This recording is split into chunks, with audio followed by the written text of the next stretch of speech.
This message is to Sabah Naqvi.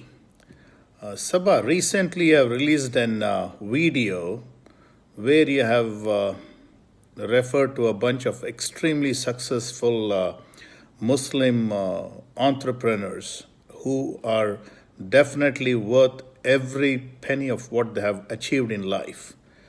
Not only they are great philanthropists, they are amazing people. I mean, I'm talking about Aziz Premji or even the chief of Cipla or the Wockhardt Hospital. All these are great human beings, amazingly great. But when you refer those people, you just forgot. We are referring about people who go to the mullahs, who preach radicalism, hatred, and constantly they create an environment where their followers literally think they are in a country which is not friendly to them. Rather than addressing the problem of how these bigots, the mullahs, and the power-hungry politicians who go into these mosques and these gatherings and keep kind of telling them how they should be kind of totally alien to the majority community. Haven't you seen that? Haven't you heard the politicians the way they talk? Do we have to name them? The list will be like a laundry list. Somebody, a moderate journalist like you, should be making a video or an audio and telling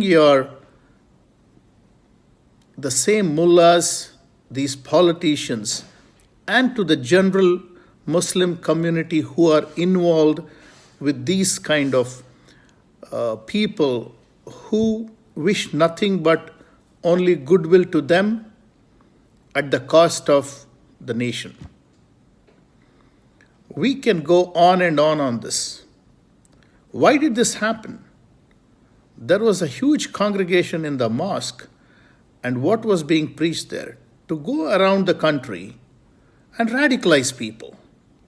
Try to lead a life of medieval times, which means hatred to anything that is new in this world.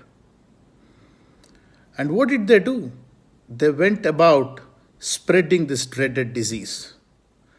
Now, what do you expect from an average common man? Now, he is scared to buy a fruit or a vegetable from the very same people who might have been contaminated by maybe even 10-15% of their own brethren. Did you even once mention about it? Sabah, before you accuse a community or just keep talking about throwing in names like Aziz Premji, so on and so forth, do some introspection.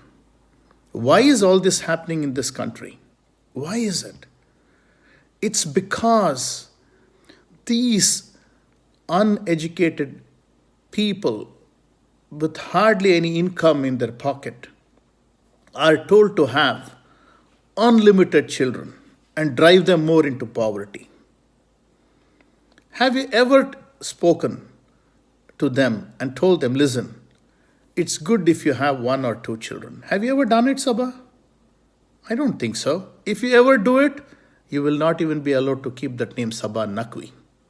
Did you know that? I have done it, Sabah. I have spoken to many Muslim people, downtrodden Muslim people, and I have spoken to them. I have told them. And you know the answer I get? No, sir, we are not supposed to do it. Ye sab Allah ka deen hai. This is the mentality. Now, somebody like you should be speaking up. Not talking about, oh my God, the majority community is not buying vegetables, not buying fruits. It's not about buying fruits and vegetables. You got to change the culture, the mentality. I'm not a religious bigot or I don't hate religions. I respect Islam as much as I love Hinduism, as much as I love Christianity. I've been to mosques, I've been to temples, I've been to Jerusalem, I've been even to the Medina Mosque in Hyderabad. So, I'm a moderate Hindu, but I'm scared to buy, honestly, yes. I'll tell you why. Because you see things like being people spitting, people throwing stones at health workers. Where is it happening? Isn't it happening in the very same Muslim localities? So people like Sabah Naqvi should be talking about it, talking to these mullahs, taking these mullahs and telling them, listen, preach the good things about Islam. Don't write your own Islam. Islam has some great things in it. It's unbelievably great things in it. I respect it. But on the same token, a handful of mullahs, a handful of politicians are bringing disrepute to it. You should be speaking up and talking to them, and then come and advise the majority community that, look, I'm doing my piece, please help me.